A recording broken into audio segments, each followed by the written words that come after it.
Ketika sudah genap hari penyucian menurut hukum yang disampaikan Tuhan melalui Nabi Musa, mereka membawa anak itu ke Yerusalem untuk diserahkan kepada Tuhan.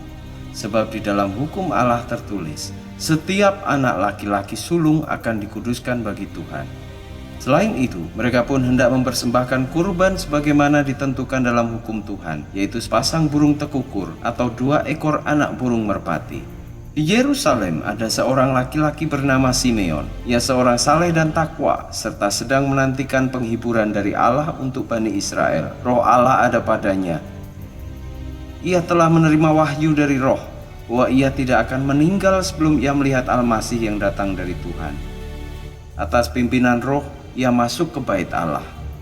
Ketika anak itu, yaitu Isa, dibawa masuk oleh ibu bapaknya yang hendak memenuhi tuntutan kitab suci Taurat, Simeon menyambut anak itu dan menggendongnya, lalu memuji Allah. Ia berkata, "Ya Tuhan, biarlah sekarang hamba-Mu ini pergi dengan sejahtera sesuai dengan firman-Mu, sebab sudah kulihat sendiri keselamatan yang berasal dari-Mu, yaitu keselamatan yang telah Engkau sediakan di hadapan segala bangsa, suatu terang yang menyatakan kebenaran kepada bangsa-bangsa lain dan mendatangkan kemuliaan bagi umat-Mu Bani Israel."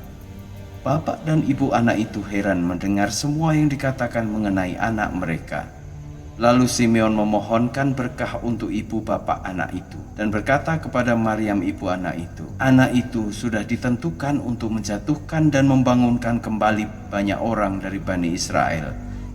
Ia juga akan menjadi suatu tanda yang menimbulkan pertentangan, sehingga pikiran dan hati banyak orang menjadi nyata. Jiwamu sendiri pun akan ditikam dengan sebilah pedang."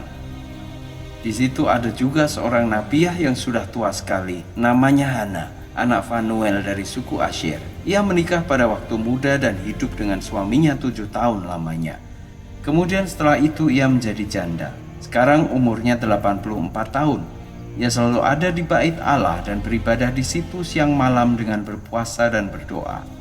Pada saat itu pun ia datang ke situ dan mengucap syukur kepada Allah.